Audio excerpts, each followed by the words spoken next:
Imagine needing access to the absolute bleeding edge of technology, the kind that powers artificial intelligence and shapes the future, but suddenly finding yourself cut off. What lengths would you go to get it? Hmm. This isn't just a hypothetical, from some sci-fi story.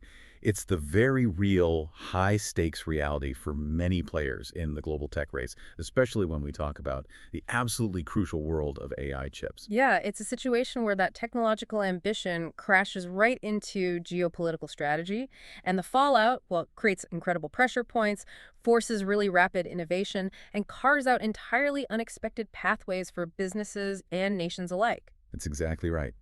Today, we're taking a deep dive into this complex, sometimes almost clandestine world of AI chip geopolitics, specifically focusing on Asia. Right. Our focus is really on the U.S. export controls, the ones designed to limit China's access to advanced AI semiconductors, and Yeah. crucially, how China is finding incredibly creative, sometimes really surprising ways to navigate around these restrictions. And the knock-on effects. Yes. And we'll also unpack those ripple effects across key players like Japan, Korea, Taiwan, obviously, Hong Kong, Singapore, Malaysia, Indonesia, the Philippines, Vietnam. It's a huge web. It really is a true web of interconnected interests where, every single move on this tech chessboard has these far-reaching consequences across the entire region. So our mission today is basically to extract the most important insights from, well, a stack of recent reports and analyses. We want to give you a comprehensive understanding of this high-stakes technological standoff and its profound impact. Yeah, we'll look at the ingenuity being deployed, the significant economic shifts that are underway, and those intricate geopolitical chess moves that are defining this critical moment in global power dynamics. Okay, so let's unpack this. Let's start by setting the stage with the U.S. AI chip ban itself. The stated goal of these U.S. restrictions seems pretty clear on paper: prevent Beijing from using advanced American chip tech to bolster its military and speed up its AI programs. But when we talk about chips, we're not talking about every piece of silicon out there, are we? What exactly are these controls targeting, and why those specific chips? That's a really excellent question, and it's key to understanding the whole thing. The controls aren't broad. They don't hit all semiconductor tech. They specifically target the really high-performance chips, mostly GPUs, graphics processing units. Right. From companies like Nvidia, we're talking their H100, the H200, and now the new B200 models. These aren't your everyday computer Right, processors. not what's in my laptop. Not at all. These are highly specialized GPUs.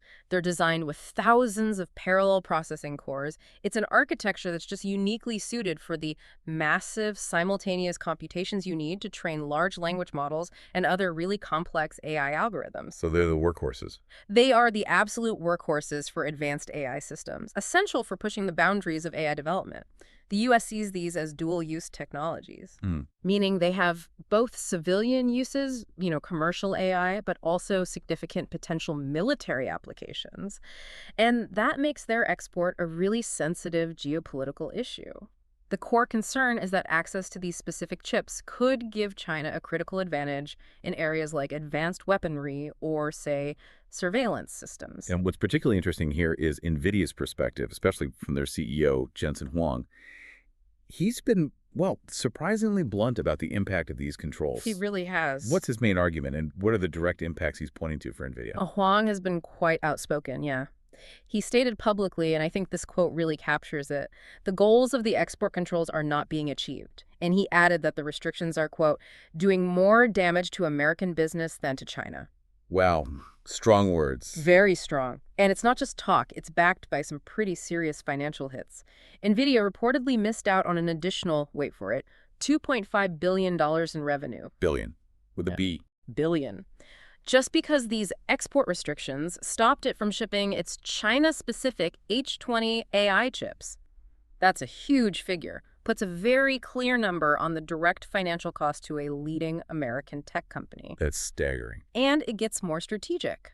Huang also indicated what he called a pivotal shift for Nvidia. They will no longer include the Chinese market in their official revenue and profit forecasts. So they're just writing it off, forecast-wise. Essentially, yes. Yeah. It signals this isn't just a short-term blip, it's a major strategic realignment. They're basically saying a massive market, one that used to be a key growth driver, is now just too unpredictable to factor into future planning. That is a huge move. And that H20 chip itself is interesting because wasn't that designed specifically to comply with U.S. export controls? Like a version for China? Exactly. It was a detuned version specifically engineered to meet the performance thresholds set by the U.S. rules. But Mhm. even that apparently still required a special Which license, they couldn't get. which it seems they couldn't secure. And this really points to the kind of rigidity and maybe the evolving nature of the controls. Industry analysts, some of them, have gone so far as to say that this H20 ban is essentially handing a good portion of Nvidia's business directly to Huawei on a silver platter. Ouch. So strengthening the competition. It highlights that critical, maybe unintended consequence, right? Instead of completely halting China's AI progress, these sanctions might actually be inadvertently strengthening domestic competitors like Huawei and accelerating China's whole drive for self-sufficiency. Meanwhile, Nvidia is not just standing still. Oh, definitely not. They're actively diversifying, expanding their global footprint. They've got plans for the world's first cloud computing platform for industrial AI applications in Europe, for instance. It really shows that long-term strategic pivot away from what they now see as an unreliable China market. Okay, so if the U.S. strategy was to slow China down, it seems like it's having this fascinating, almost paradoxical effect in some areas. It's compelling China to speed up its own innovation, its own self-reliance, which raises this really important question. Are these U.S. tech sanctions actually, maybe, empowering China, pushing it towards greater independence instead of shutting down its semiconductor industry? I even saw a claim from Asia Times calling it gaslighting to say the sanctions are truly effective. Well, this is where you really see that potential boomerang effect of sanctions in action. It's a classic debate. Instead of crippling China's tech ambitions, these restrictions are proving to be a powerful, although maybe unintended, catalyst, A catalyst for what, exactly? forcing China to invest massively, to accelerate its domestic innovation, build up indigenous capabilities, which could, in the long run, make it even more resilient and less dependent on Western technology than it was before. And we're seeing the rise of these so-called state-promoted SMEs, small and medium-sized enterprises in China. They're often referred to as little giants. Little giants. Okay. Yeah. And these companies are reportedly eluding Western sanctions while quietly driving China's AI, robotics, and semiconductor industries. They're like this quiet but significant force building up within China's tech ecosystem, kind of flying under the radar while developing some really critical technologies. And it sounds like they're not just quietly building, but maybe making some pretty significant breakthroughs that challenge the idea that China is just playing catch-up. I read about something called China's DeepSeek moment in biotech, but with broader implications for AI. What does that really signal? Right, the DeepSeek moment, what that truly signifies isn't just about, matching performance benchmarks on a chart. It's a powerful signal that China's AI ecosystem isn't just incrementally catching up anymore. It seems capable of independent, high-velocity innovation. How so? Well, DeepSeek's updated R1 AI model is now reportedly matching Google and Anthropic in coding benchmarks. That's a major leap in capability, especially in a complex area like code generation. Okay, matching the big players. And then you have Minimax, another Chinese company, claiming to have halved the compute needed for the R1 model. Have the compute, meaning... Meaning they've significantly cut down the raw processing power and energy needed to train and run that model. That makes it incredibly more efficient, potentially much cheaper to deploy at scale. Efficiency is key. Exactly. It suggests a fundamental shift where Chinese AI might soon forge its own unique advancements, maybe focusing on efficiency or specific applications, rather than just replicating Western models. That could fundamentally reshape the global AI landscape and potentially give China a real cost-effective advantage in deploying AI widely. That's a direct challenge then. And Huawei's advancements seem to fit this pattern of domestic acceleration too. Absolutely. Huawei's progress is particularly noteworthy, especially as it directly impacts the AI infrastructure landscape, the actual hardware needed. Their Cloud Matrix 384 supernode is now being described as neck and neck against Nvidia's best. Neck and neck. Yeah, and in some benchmarks, reportedly even outperforming Nvidia GB200 NVL72. Wow. And the GB200 NVL72 Yeah, that's top tier, right? that is absolutely top tier. It's one of the most powerful, most sought-after AI server systems globally. It comprises 72 of Nvidia's latest Blackwell GPUs, all linked together. For Huawei to be matching or maybe even exceeding that, it indicates not just incremental progress, but a significant domestic leap in building the foundational AI infrastructure. It directly challenges the perceived lead of Western tech giants in the hardware space. And it's not just servers, right? There was something about cars, too. Yes, underscoring this drive for self-reliance across multiple sectors, China has this ambition to launch cars with 100% domestically developed chips by 2026. That's across everything: powertrain, infotainment, autonomous driving systems. It shows this isn't just about cloud AI, it's about embedding domestic tech deeply into critical industries. So if a goal was to slow China down, it seems to be maybe backfiring some ways by forcing them to innovate faster themselves. It's certainly a complex outcome. But how exactly is China circumventing these pretty formidable barriers? I mean, these aren't easy restrictions to get around.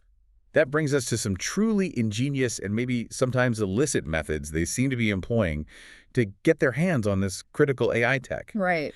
And here's where the story takes a really unexpected turn. We're talking about bypassing high-tech bans and some of these methods. Well, they sound less like corporate strategy and more like something out of a spy thriller. It really does stretch the imagination sometimes.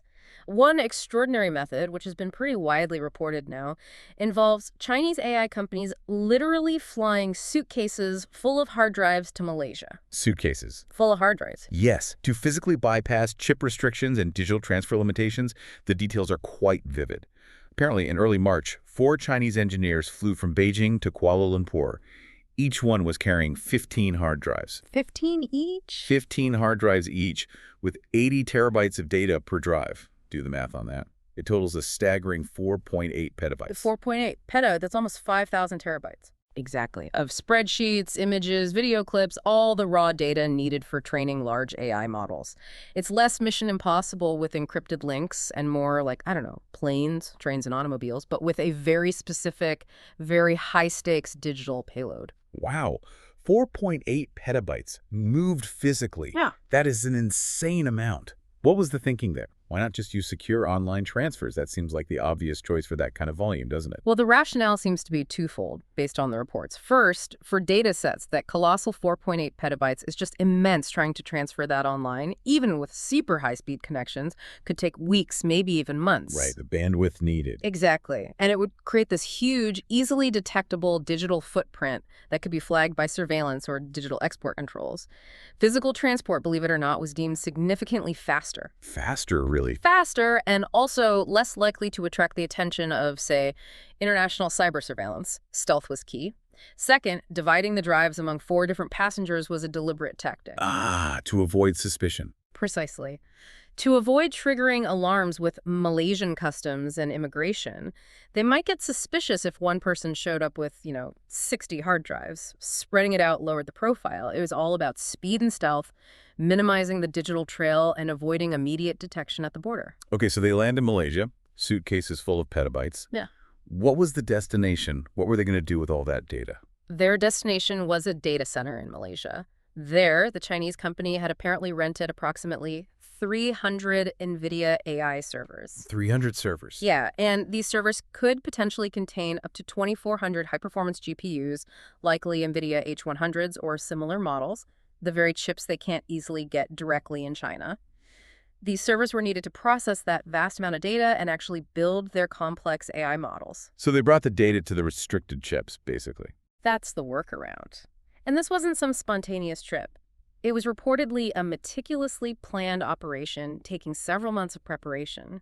They had to scout locations, secure the server leases, manage the complex logistics of the data transport. Quite an undertaking. Incredible. And it wasn't just the physical transport. There were legal maneuvers involved too, right? In actually getting access to those servers in Malaysia.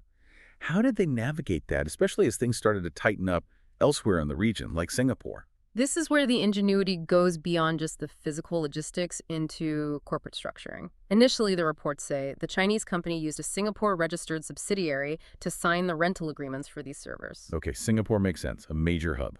Right. But then Singapore started clamping down on AI tech exports, partly responding to U.S. pressure and tightening its own rules. And Nvidia itself started tightening its audit processes, wanting to know exactly who the end users of its powerful AI chips were. So the Malaysian data center got nervous. Apparently, yes. The data center housing the servers asked its Chinese client to adapt. So the Chinese company shifted tactics pretty quickly. They set up a locally registered Malaysian entity, Ah, a local front. complete with Malaysian directors on paper, but ultimately owned by an offshore parent company, likely linked back to the original Chinese firm. Now, this move might not explicitly breach local Malaysian laws, and the Malaysian Ministry of Investment, Trade and Industry is reportedly investigating potential local breaches, not necessarily international ones. But it achieves the goal. But it effectively enables the Chinese company to use those restricted NVIDIA processors housed in Malaysia, potentially violating U.S. export rules by exploiting these legal gray areas and complex corporate structures. It's very clever if, ethically questionable corporate maneuvering. This really highlights Malaysia's growing and perhaps somewhat unwitting role in this whole AI chip saga. It's not currently under direct U.S. sanctions related to these chips, so it's become this significant conduit, Absolutely, a key node in the network. allowing companies to ship advanced AI GPUs like Nvidia's H100, H200, or even the latest B200 directly into the country. And the statistics you mentioned earlier are just astonishing, aren't they? They really are alarming. They paint such a clear picture of this shift. GPU imports into Malaysia surged by, 3,400% in 2025. 3,400%. That's not a typo. Not a typo. It's a massive, almost unbelievable influx that just vastly exceeds any plausible estimate of Malaysia's genuine domestic demand for that level of advanced hardware right now. And it wasn't just loose GPUs, right? It was whole systems, too. Exactly. Shipments of complete computer systems, things like NVIDIA's powerful DGX and HGX AI servers, pre-built racks full of GPUs. Those shipments from Taiwan to Malaysia also rose incredibly steeply right after the U.S. tightened restrictions on shipping things like the H800 processors to China. What kind of numbers are we talking about? Those shipments reportedly jumped from around $985 million to an incredible $1.874 billion in the subsequent period, almost doubled. Wow. Nearly $2 billion worth of high-end AI systems flowing from Taiwan to Malaysia shortly after the China restrictions hit. Yeah. So it's not really coincidence, is it? This massive surge obviously raised huge red flags among industry observers and governments. Precisely. I mean, given Malaysia's relatively still developing local AI ecosystem and the limited number of large-scale domestic AI startups that would genuinely need that kind of massive computational power right now, it was pretty natural for observers to suspect something was up. Right. Either smuggling or renting. Yeah, the suspicion was either Malaysian companies were somehow smuggling these GPUs directly into China, which is clearly illegal, or they were renting out access to these servers to Chinese entities, which is the scenario we now see confirmed with the suitcase example. And the U.S. has noticed. Oh, yes. This surge directly prompted the U.S. government to specifically ask Malaysia to monitor every shipment much more closely, to try and shut down this increasingly obvious flow of restricted GPUs ending up effectively in Chinese hands via Malaysia. Puts Malaysia in a tricky spot. It really does. They're benefiting economically, no doubt, but they're also navigating some pretty intense geopolitical pressure from the U.S. And it is important to note that Malaysia is benefiting significantly from this, right? They're seeing a huge surge in foreign direct investment, specifically into data centers. That's true. There's close to 5 gigawatts of new data center capacity announced. That's a massive amount of investment flowing in. So there's a very strong economic incentive for Malaysia to welcome these investments, even as it tries to manage these complex geopolitical crosswinds. But these really extensive circumvention efforts, like the suitcases and the shell companies, they also just underscore the huge challenges the U.S. faces in actually enforcing these controls. Absolutely. It's one thing to announce a ban, it's another thing entirely to police it globally. The U.S. Senate itself put out a report acknowledging that the Commerce Department, which is the main agency responsible for enforcement, is, quote, woefully underfunded and has been ineffective at enforcing these controls. Woefully underfunded and ineffective. Ouch. Yeah. So while U.S. sanctions might be slowly starting to bite a bit more with increased enforcement actions, a few fines here and there, more scrutiny on shipments, these continued, really creative circumvention efforts by Chinese companies show that the White House really has its work cut out for itself. It sounds like a constant high-stakes game of cat and mouse. It absolutely is. One side imposes a restriction, the other side immediately starts figuring out ways around it, over it, under it. And this isn't exactly a new phenomenon for China, is it? I remember reading about historical examples, smugglers using things like live lobsters or even fake baby bumps to traffic electronics in the past. Exactly. It illustrates this long history, this sort of ingrained culture of ingenious circumvention tactics when market access is restricted. It really highlights the depth of creativity or perhaps desperation involved when something valuable is cut off. But does it come at a cost for the Chinese companies doing this? Oh, definitely.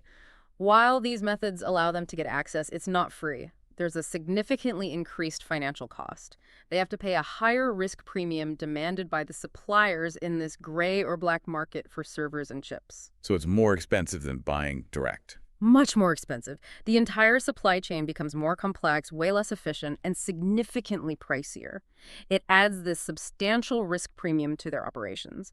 So even if the White House strategy can't completely stop the flow of chips, it definitely aims to make it much harder and much more expensive for China to acquire this critical technology, slow them down by making it costly. Okay, so from these ingenious workarounds happening via places like Malaysia, let's pivot now to Taiwan. Taiwan is such a central, absolutely critical player in the global semiconductor industry, and they've recently made a very significant countermove directly responding to this whole dance of sanctions and circumvention. What exactly did Taiwan do? Right, shifting focus to the source for many of these chips. On June 15th, 2025, Taiwan took a really decisive and pretty impactful action. They added Huawei and Smugglers. China's big players. Exactly. Two of China's most critical companies in its push for semiconductor self-sufficiency and its AI ambitions. They added them to Taiwan's own strategic high-tech commodities entity list. Okay, so Taiwan has its own export control list now for these companies. Effectively, yes. It's a very direct and broad countermove from arguably the world's most important chip manufacturing location. What's the immediate practical consequence of this for Huawei and Semping? How does this actually impact their ability to get chips? Well, from that date onwards, June 15th, Huawei and Sfink now need to get specific export permits from any supplier based in Taiwan if they want to receive manufactured goods. Any supplier, not just TSMC. That's the key point. It's not just about TSMC, which obviously gets most of the headlines as the world's leading foundry. This ban has a much broader impact. It extends to other major established Taiwanese industry players right across the entire semiconductor supply chain. We're talking about companies like UMC, United Microelectronics Corp., ASC Technology Holding for packaging and testing, SPIL, Siliconware Precision Industries, also packaging testing, Nanya Technology for memory chips, the list goes on. So it really tightens the screws from multiple angles within Taiwan. It significantly tightens that supply chain originating from Taiwan to these critical Chinese entities. It makes it far more difficult, perhaps nearly impossible in some categories, for them to acquire advanced components directly from the island anymore. And what was the trigger for this? Why did Taiwan make such a direct move right now? I heard something about Huawei maybe tricking TSMC.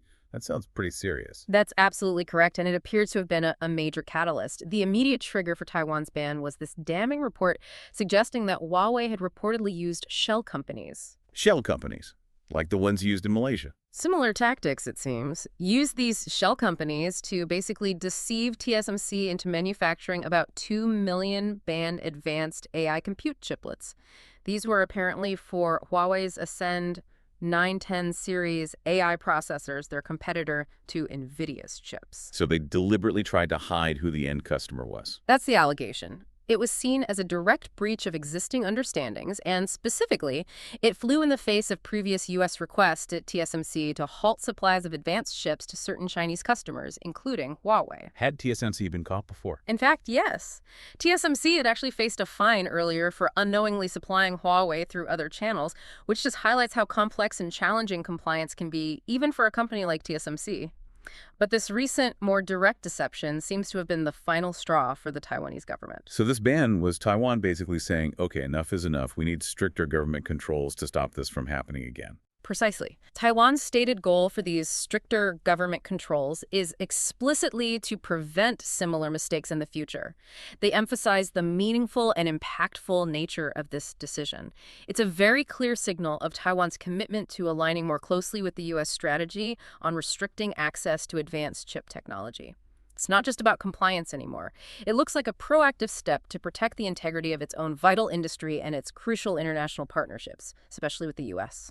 Now, beyond these restrictions and its absolutely critical role in the global supply chain, Taiwan also has its own ambitious plans for AI development, right? Right. They clearly want to maintain their global standing, not just in making chips, but in using them too. Oh, absolutely. Taiwan is definitely not just a bystander or merely a giant contract manufacturer in this AI race. They are proactively building their own AI future. Their National Development Council, the NDC, is actively developing 10 major AI projects. 10 major projects. Yes, backed by an expected investment of NT $100 billion, that's roughly 3 billion US dollars, from a national development fund. This shows a deep, primarily to shorten transportation times and improve logistics for serving the European market. It's a strategic move that highlights their adaptability, their desire to expand beyond traditional manufacturing bases in Asia, and probably also to mitigate risks associated with geopolitical tensions closer to home, building resilience into their supply chains. This all clearly ties into the broader picture of geopolitical alignment and defense for Taiwan. It's not just about chips and economics. For Taiwan, it's fundamentally about strategic partnerships and national security, especially given its unique and precarious position. Indeed. It's all interconnected, and we've seen Taiwan actively strengthening ties with its allies in very concrete ways recently. For instance, senior Taiwanese military officials were observed participating as observers in U.S.-led joint air exercises up in Alaska. Alongside whom? Alongside South Korean and Japanese air forces, this kind of participation, even as observers, signals a deepening of military cooperation and shared security interests among key U.S. allies in the Indo-Pacific, all clearly with an eye on China. And Taiwan's own defense efforts. They're also significantly advancing their indigenous defense capabilities. The nation's first domestically developed defense submarine, named the Haikun, which means narwhal, has recently begun its sea trials. Their own submarine. That's a big step. It's a crucial step towards greater self-reliance in defense. It reduces their dependence on foreign military sales, which can be politically complicated, and significantly bolsters Taiwan's own deterrent capabilities against potential aggression. And Taiwan's president, William Lai, he's been quite vocal in acknowledging international support, hasn't he? Yes, he has repeatedly expressed gratitude, particularly to the G7 members, for their unwavering public support for peace and stability in the Taiwan Strait, and also for voicing concerns about China's increasingly destabilizing military activities in the region. Has there been direct U.S. contact? Yes. Notably, there was a rare publicly disclosed meeting recently between a bipartisan group of U.S. lawmakers and Taiwan's top defense official. This kind of open, high-level engagement underscores the increasing visibility and importance of the U.S.-Taiwan partnership, especially on defense matters. These aren't just symbolic gestures anymore. They signify a deepening, practical commitment to shared strategic interests in the face of growing threats. Okay, so we've covered the U.S. ban, China's incredibly inventive workarounds, and Taiwan's direct responses and strategic positioning. But the ripple effects of this intense tech competition, fueled by these trade tensions and strategic maneuvering, they extend far beyond just these direct players, don't they? Oh, absolutely. It feels like it's fundamentally altering the very geopolitical fabric of Asia. It's creating new alliances, shifting economic gravity, maybe even influencing the flow of global talent.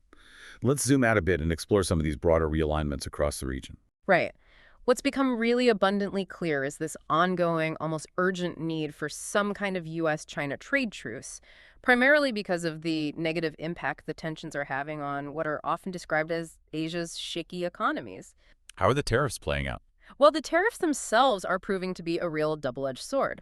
The U.S. Federal Reserve, for instance, has noted that increases in tariffs are likely to boost prices for American consumers, contributing to inflation. Right, making things more expensive. Exactly. And somewhat paradoxically, some actions, particularly those associated with the previous Trump administration, but continuing in some ways, have arguably harmed the U.S. dollar standing slightly. And some economists actually view this instability as a golden opportunity for China to try and promote its own currency, the yuan, and its financial system on the global stage as an alternative. Unintended consequences again. It really shows how these economic tools used in the rivalry can have unpredictable, sometimes counterproductive effects, creating significant volatility right across Asian markets that are deeply tied into these global flows. So the very measures intended perhaps to constrain China might, in some ways, be strengthening its hand elsewhere, or at least changing its focus. We're seeing this fundamental restructuring of global supply chains. You mentioned Chinese firms building factories abroad. Yes, and crucially, reports suggest these new foreign factories built by Chinese firms are no longer focused primarily on the U.S. market. This signals a clear strategic pivot. They're diversifying away from reliance on Western consumer demand, looking towards Southeast Asia, the Middle East, Latin America, other markets. And this is causing shocks. Precisely. This phenomenon is leading some analysts to talk about a potential second China shock. Unlike the first China shock, where China became the world's factory, sucking in manufacturing, this second shock involves Chinese companies aggressively relocating production out to other countries, places like Vietnam, Mexico, Indonesia, or setting up factories specifically to serve non-Western markets directly from those locations. How does that impact Southeast Asia? It's complex. On one hand, it brings investment. On the other, it could lead to what's being called the Chinese goods crisis in some markets, where local manufacturers face intense competition from these relocated, efficient Chinese operations. Global trade patterns are fundamentally altering, impacting employment and industrial development in very different ways across the region. What about Hong Kong in all this? Hong Kong faces its own unique set of challenges. Its stock market has slid recently, partly due to inflation risks and those ongoing political uncertainties following the security law changes. And there are serious questions being asked about the real commercial upside of its push into crypto licenses. Why is that? Mainly because mainland Chinese users, potentially the biggest market, are officially off limits due to China's strict capital controls and crypto bans. So the city's economic future seems increasingly tied to how well it integrates with the mainland economy while still trying to attract new forms of global finance, which is proving to be a difficult balancing act. And these economic shifts are directly influencing alliances and spheres of influence across the region, too. Yeah. Right? It's not just about trade flows. It's about who partners with whom. Absolutely. Countries are actively diversifying their international economic and strategic partnerships, trying not to put all their eggs in one basket.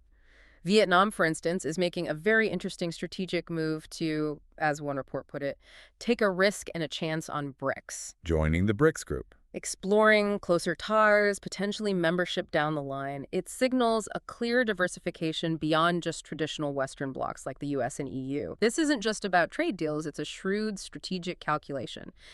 As global supply chains shift under US-China pressure, Vietnam is cleverly leveraging its geographic and political position to court investment and influence from all sides. They want to reduce over-reliance on any single bloc and assert greater independence. And Indonesia. Indonesia finds itself in that classic balancing act. One analysis described them as being torn between China's J-10 fighter jet and the U.S. F-15EX. It perfectly highlights the dilemma many Southeast Asian nations face. Both major powers are trying to court their favor, sell them arms, pull them into their orbit. These countries want to maintain good relations with both Beijing and Washington while securing their own defense needs and maximizing their strategic autonomy.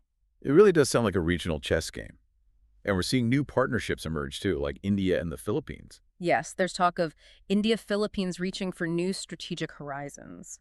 This suggests deepening defense cooperation, likely driven by shared concerns about China's growing assertiveness, particularly in the South China Sea, where the Philippines is on the front line. And even existing regional disputes are being seen through this U.S.-China lens. Increasingly so.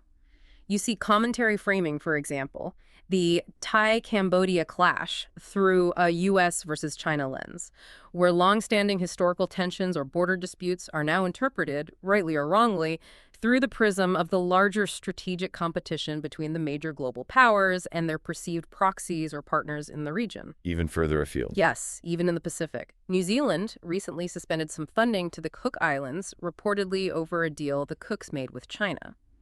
This reflects these broader concerns, particularly among traditional Western partners in the Pacific, like New Zealand and Australia, about China's rapidly growing influence, especially through infrastructure projects and lending in the smaller island nations. What about closer to the core tech rivalry? South Korea. South Korea's political landscape is also evolving.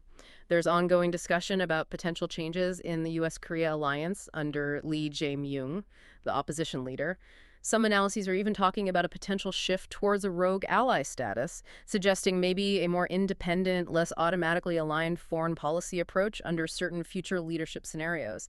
That could significantly alter regional dynamics and security arrangements involving the U.S., Japan, and Korea. And China itself isn't just focused on chips or economic deals. Its influence is expanding through other means as well, right? It seems like a comprehensive strategy. Exactly. China is strategically using what's often called arms diplomacy. We're seeing significant arms sales to countries like Pakistan and Azerbaijan. These sales aren't just about generating revenue for their defense industry. What's the strategic goal? Reports suggest they aim to achieve multiple objectives. Keep India at bay by arming its rival Pakistan, potentially sideline Russia as a major arms supplier in some regions, and generally reshape the strategic order in South Asia and the broader Eurasian neighborhood to be more favorable to Beijing. It shows this multifaceted approach: economic tools, technological competition, and military exports all working in concert to expand its geopolitical footprint. Beyond the hard power of economics and military, there's also a significant impact on sort of the softer side, human capital, talent, education, soft power. This rivalry is influencing where people study, where scientists work. Indeed, the human capital aspect is being profoundly affected, and the long-term consequences could be huge. We're seeing reports suggesting top scientists will leave U.S. in waves this summer, Why? potentially due to increasing difficulties with visas, especially for those with ties to China, or maybe just the broader chilling effect that U.S.-China tensions are having on international academic and research collaboration. Is becoming harder, more scrutinized. And Chinese students coming to U.S. Similarly, reports indicate Chinese students are seriously rethinking the benefits of a U.S. education. Stricter U.S. visa curbs, increased scrutiny, and maybe a perception of unwelcomeness are leaving many talented students in limbo about their academic and future career paths in the States. What's the potential impact of that? Well, it could have really long-term implications for scientific and technological development in both countries. You could see a brain drain from the U.S. in certain fields if top international talent feels unwelcome or restricted. Conversely, it might force China to invest even more heavily in developing its own domestic talent pipeline, potentially accelerating its self-sufficiency goals in the long run. Meanwhile, China is also pushing its economic outreach beyond just chips and tech. Yes, absolutely. JD.com, the huge Chinese e-commerce company, for instance, is expanding its express delivery service into Saudi Arabia. This demonstrates a broader global economic push into key emerging markets, not just focusing on Southeast Asia, but also strategically targeting the Middle East with its consumer platforms and logistics networks. And diplomatically, China seems keen to position itself as a mediator. Very much so. There's talk about China potentially playing a constructive role in trying to mediate complex and dangerous conflicts, like the ongoing tensions between Iran and Israel. This fits into a broader narrative they're actively trying to build globally, presenting China as a responsible, perhaps more neutral mediating power compared to the U.S. Is that narrative gaining traction? Interestingly, it seems to be having some effect, at least according to some global surveys. Recent polling across about 100 countries suggested China has seen growing global favorability compared to the U.S. Part of this might be China positioning itself as a stable alternative to what some perceive as an unpredictable potential Trump administration or fluctuating U.S. foreign policy. It suggests a strategic and perhaps somewhat successful effort by China to build its soft power and present itself as a reliable global partner. And just one last point, on a cultural level, Yeah, there is this poignant phrase I saw: creative edge, made in Taiwan, banned in Hong Kong. It serves as this specific, quite sad example of the cultural and political friction that now exists within the Greater China region. It reflects how the geopolitical shifts and tightening controls we've discussed permeate many aspects of life, even down to cultural production, artistic expression, and the flow of ideas, particularly between Taiwan and Hong Kong under its new reality. wow. We've really navigated a complex and, frankly, a rapidly evolving landscape today. We went from the high-stakes U.S. AI chip ban and its specific targets Wait, those high-end Nvidia GPUs. to China's incredibly ingenious, not sometimes downright illicit, ways of circumventing those restrictions, like the suitcase runs to Malaysia. Yeah, the creativity is pretty remarkable. And we've also unpacked the really far-reaching impacts on economies across Asia, on shifting strategic alliances, the balancing acts countries are performing, and even on the global flow of talent and ideas. What stands out to me time and again throughout all these reports is just the relentless pace of this technological competition, and also the incredible resourcefulness being deployed on absolutely all sides. It's not just about silicon, is it? Not at all. The struggle for AI dominance isn't just about manufacturing chips or designing algorithms. It's deeply, fundamentally intertwined with national security strategies, future economic prosperity, and basic geopolitical influence on the world stage. And it's abundantly clear that the relationships, the strategies, the workarounds we've discussed today, they're constantly evolving. It feels like this could all look different again in 6 months. Absolutely. It's incredibly dynamic. As you've heard, from Malaysia's data centers suddenly becoming this crucial workaround hub, to Taiwan taking decisive blacklisting actions against Chinese tech giants, and China itself clearly accelerating its own domestic advancements in It's response. a moving target. It really is. It's this shifting battleground where cutting-edge innovation and high-stakes geopolitics are just completely intertwined in fascinating and often unpredictable and profoundly impactful ways for the entire region and indeed the world.